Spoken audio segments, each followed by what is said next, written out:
Today's topic is protecting your knees as you age. I have a question. Go ahead. Are you overweight because your knees hurt, or do your knees hurt because you're overweight? Me? No, in general. Say it again. So, are you overweight because your knees hurt, or do your knees hurt because you're overweight? Yes. Explain. Okay, let's do that. So I think before we get into like a real detailed explanation, not that we're going to get that detailed, but before we get into too much of an explanation, I think it's important to point out that 46% of people develop knee osteoarthritis in their lifetime. And if you go to the doctor's office for knee pain, if you're over the age of 45, your most likely diagnosis is going to be knee osteoarthritis. Okay. So, I'm assuming that you're going to tell us more about that. But um, before we even started talking about doing this video, what were some of the things that you had come to me just anecdotally and talked about in regards to this topic?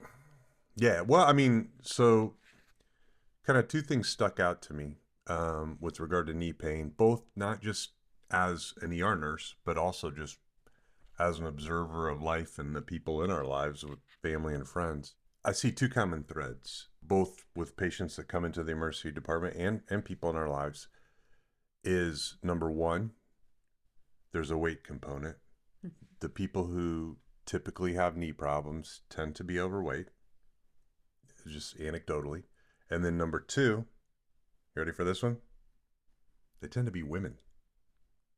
I think where this really kind of came up in conversation between the two of us anyway was when you decided you wanted to start running again. Mm-hmm. And I was like, I mean, I support that theoretically, but if you're overweight and you start running again, that's going to be a lot of pounding on those joints.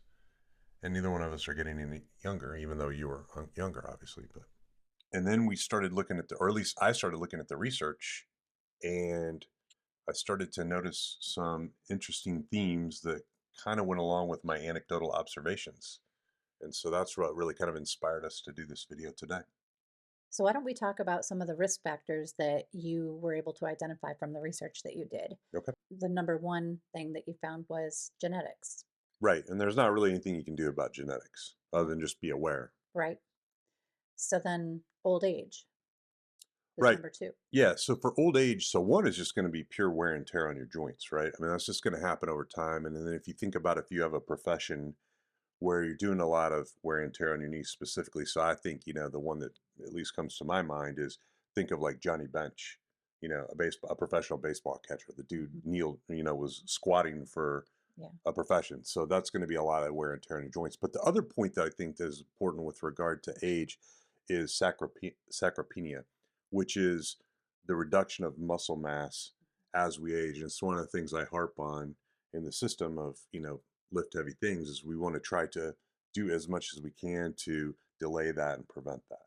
Okay, so then number three was the female gender.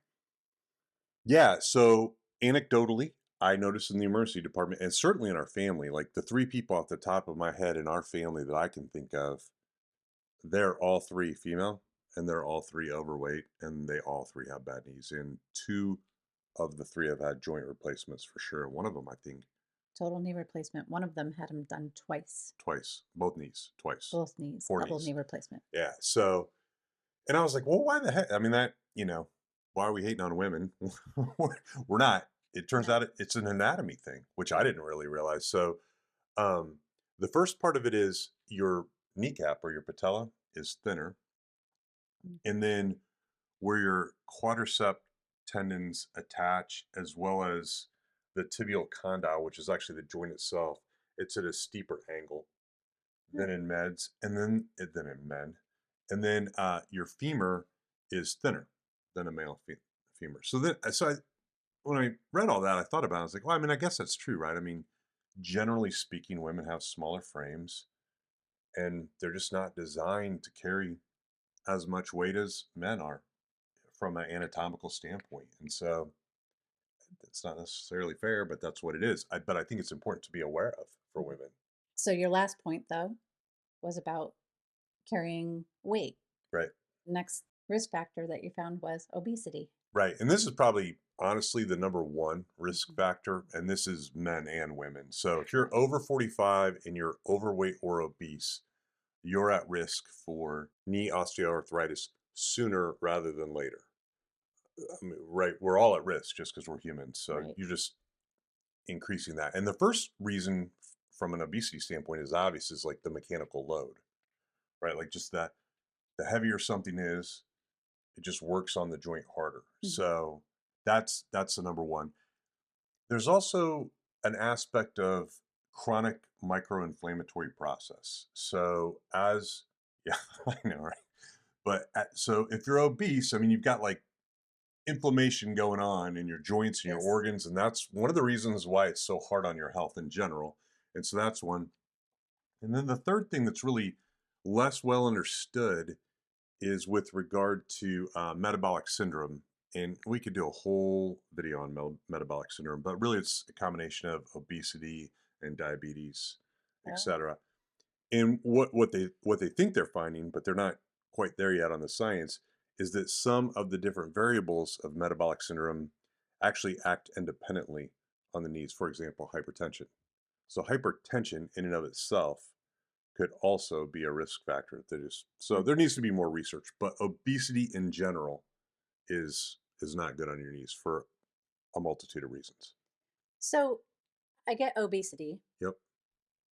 but dietary habits is the next one, I think it really goes along with obesity, right? I mean, right? this is a touchy subject sometimes with some people, but if you're obese, you're not eating healthy. I'm sorry, you're not. You're not. Even if you're getting obese purely on good food, which I don't think is really happening, but if you were, you're overeating. So that's causing problems too. Well, So too much of a good thing, right? right. So yeah, you're not eating healthy if you're obese. And then you have nutritional deficiencies and and then that kind of gets into some of the complexities of the microinflammation and the metabolic syndrome, which they don't fully understand yet. The last risk factor Yep. is socioeconomic Yeah, and to be factors. honest, I think that's really beyond our capability of talking about in Yeah. this on this video. But I will say this: um, the three people that we know in our lives, while you know, they're not private jet, independently wealthy individuals. Like us, soon to be. Right, well, once you like and subscribe, Yes, please. um, they're they're on the higher end of middle class. All three of them, and they're all professional, all college educated. I mean, and again, not that college education is the end all be all, but I'm just saying, like, Right. they're not disadvantaged individuals. Mhm. So some of it's just lifestyle choices. Do you have a quote that you had from your research Yeah, I just that want you to want to share share? this real quick. Yep. So I'm just going to read this real quick. It says, therefore, adequate management of knee osteoarthritis needs to include an optimization of body weight, reduction in BMI and waist circumference, and a beneficial mobility regimen.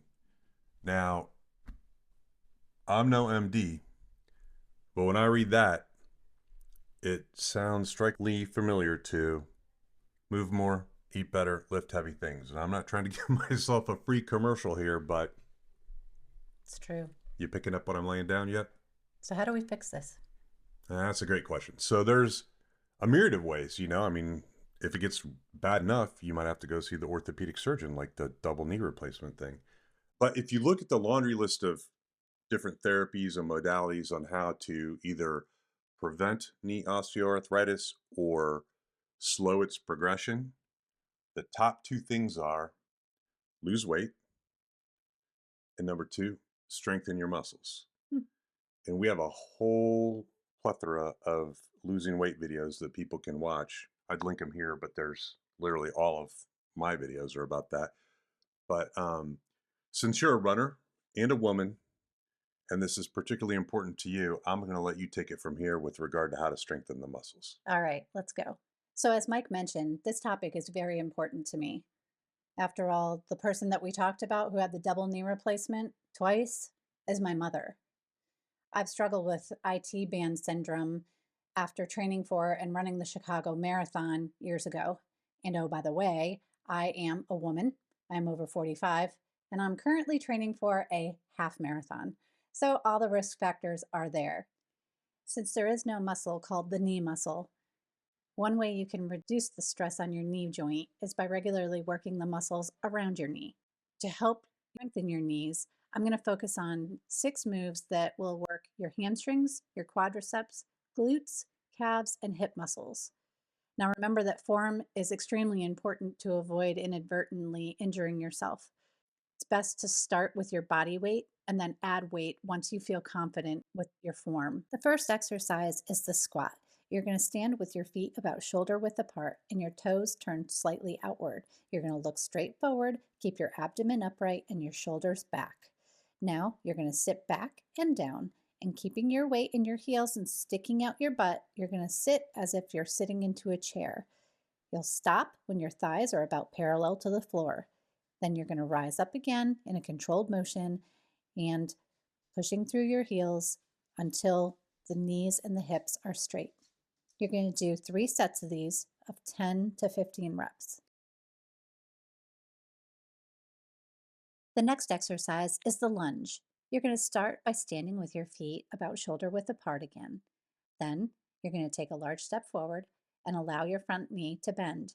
You're also going to allow your back knee to bend until it touches the floor or comes close to touching the floor.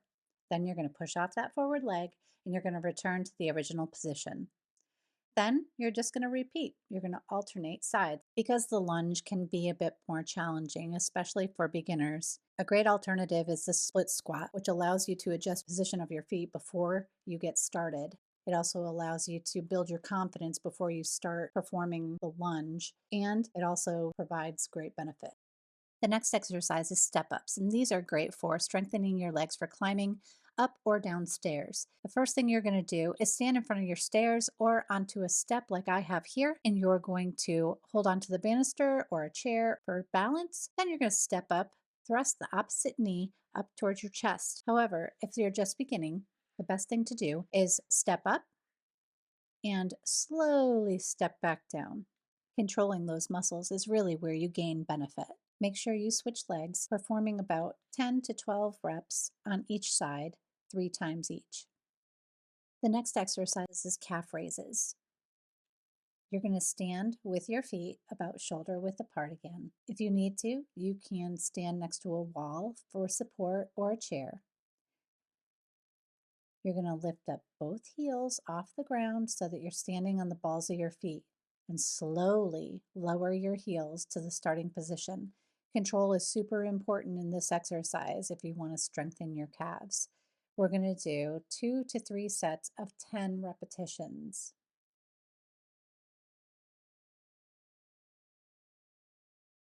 The next exercise is the straight leg raise. You lay on your back with one knee bent and one leg straight. Your arms can be rested on your side like mine, and then you raise your leg up to 90 degrees and slowly lay it down.